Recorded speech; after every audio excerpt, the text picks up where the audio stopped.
नमस्कार सर्वांना. श्री स्वामी समर्थ. तर आज आहे रविवार आणि काल होती एकादशी. तर सुंदर दिवसाची सुंदर सुरुवात झालेली आहे. माझी देवपूजा झालेली आहे, गॅसची पूजा झालेली आहे आणि मी आता लावून घेते कुकर. कारण कालचा उपवास आहे, तर आज काही नाश्ता करणार नाही, डायरेक्ट स्वयंपाकाची तयारी. त्याच्यामुळं मी कुकर लावून घेतला इकडं. आणि कुकर लावत असतानाच इकडं म्हणजे कोशिंबिरीची तयारी पण करत होते मी. टोमॅटो, काकडी, कांदा चिरून घेतला, नंतर पीठ मळून घेतलं इकडं. म्हणजे लवकरच स्वयंपाक होईल म्हटलं, आज नाश्ता नको करायला.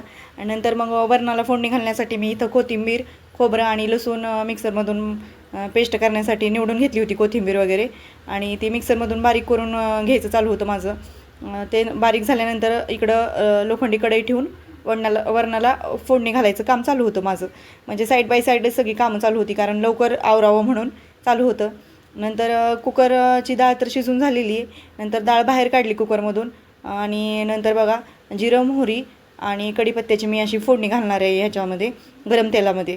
आणि त्याच्यामध्ये आपल्याला काय करायचं आहे, अशी फोडणी घालून झाली की फोडणी चांगली तडतडली की आपल्याला जी आपण डाळ आहे ती आपल्याला चांगली अशी पळीने पूर्ण हे करून घ्यायची, मिक्स करून घ्यायची.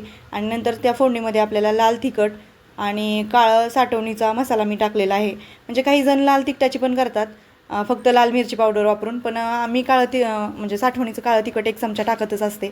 त्याच्यानंतर मग आपल्याला काय करायचं आहे, ही फोडणी अशी चांगली तडतडू द्यायची आणि चांगलं तेल सुटलं की आपल्याला आपण जे डाळ शिजवून घेतलेली आहे ती पण त्याच्यामध्ये टाकून घ्यायची आपल्याला. तर हे बघा मी लाल मिरची पावडर आणि चवीनुसार मीठ पण टाकलेलं आहे इथं. म्हणजे मीठ फोडणीतच घालायचं, म्हणजे चांगलं चव टेस्ट चांगली, फोडणीला पण टेस्ट चांगली येते. म्हणजे प्रत्येकाची तिखट वरण करण्याची पद्धत वेगळी आहे. तर मी आमच्याकडं जसं करतात त्या पद्धतीने दाखवते आहे. नंतर फोडणीला आपल्या चांगलं तेल सुटलेलं आहे. नंतर आपण जी डाळ शिजवून घेतलेली कुकरमध्ये ती चांगली टाकून घ्यायची त्याच्यामध्ये आणि चांगली फोडणीत मिक्स करायची. ती चांगलं तिला तेल सुटेपर्यंत फोडणीमध्ये ती डाळ आपल्याला मिक्स करून घ्यायची आहे. बघा असं. तर मग अशी छान अशी तरी पण येते भाजीला आणि छान लागते. आणि आपलं डाळ शिजलेलं पाणी जे असतं ते मी काढून घेतलेलं आहे बाजूला. त्याच्यामुळं पाणी काही मी गरम केलेलं नाही, ते गरम पाणीच मी म्हणजे त्या वरणामध्ये टाकून घेतलेलं आहे बघा, डाळीमध्ये. आणि छान बघा गरमच टाकल्यामुळं डायरेक्ट उकळी आलेली आणि लगेचच तरी यायला सुरुवात झालेली बघा. तर लोखंडी कढईची वेगळीच टेस्ट असते, त्याच्यामुळं मी लोखंडी कढईमध्येच करून घेतलेलं आहे.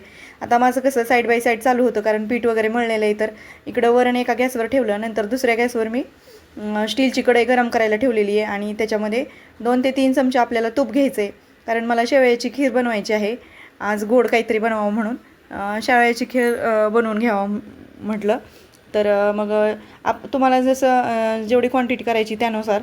तर आम्हाला तिघांसाठी बनवायची, त्यामुळं मग मी शेवया घेतल्या आणि चांगल्या लालसर होईपर्यंत, चांगला ब्राउनिश कलर येईपर्यंत त्या तुपामध्ये चांगल्या परतून घ्यायच्या आहेत बघा. तर आणि नंतर शेवया काढून घेतल्यानंतर त्याच्यातच मी ड्रायफ्रूट म्हणजे पिस्ते, काजू आणि बदाम कट केलेले आहेत ते चांगले तेलामध्ये फ्राय करून घेतले, ते काढून घेतले. आणि नंतर दूध कढईमध्येच दूध ओतलं, कारण गरम केलेलं दूध आहे. आणि त्याच्यामध्ये मी 1 वाटीभर साखर टाकून घेतलेली आहे. आणि दुधाला चांगली उकळी आली की आपल्याला शेवया पण म्हणजे त्याच्यामध्ये मिक्स करायच्यात. तर माझं खीर करत करतच इकडं पोळ्या पण करणं चालू होतं, कारण उकळीला वेळ लागत होता त्या खिरीला, दुधाला.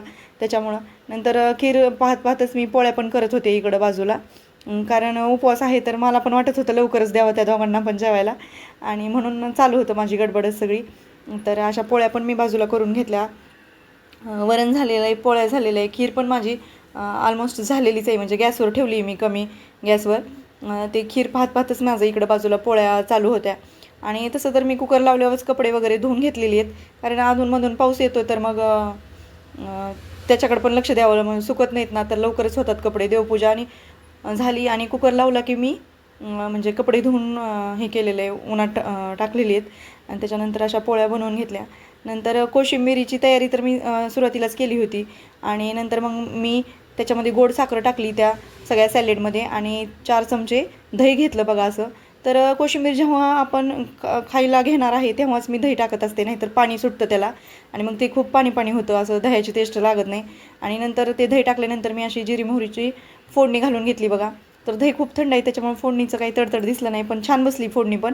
आणि अशी फोडणी घालून घ्यायची, त्याच्यात मीठ साखर मी अगोदरच घालून घेतलेली. आणि त्याच्यानंतर सरस्वती पूजन करून घेतलं. तसं तर आज केंद्रातच होतं सरस्वती पूजन, पण मला हे स्वयंपाकामुळं आणि सुट्टी आहे त्याच्यामुळं झालं नाही. तर आरवकडून मी घरातच करून घेतलं सरस्वती पूजन आणि नंतर त्याच्या जिभेवर मधानी एम हा सरस्वती मातेचा मंत्र आहे तो काढून घेतला. आणि ते बघा आरवची कशी नौटंकी चालू आहे. कॅमेरा असल्यावर तर जास्त करतो तो.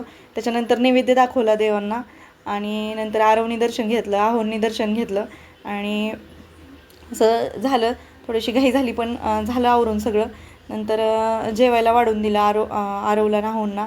आता जेवणं झालेली आहेत आमची, उपवास सोडून झालेला आहे. नंतर एवढी भांडी आहेत, ती भांडी आवरून घेते मी, ओटा आवरून घेते.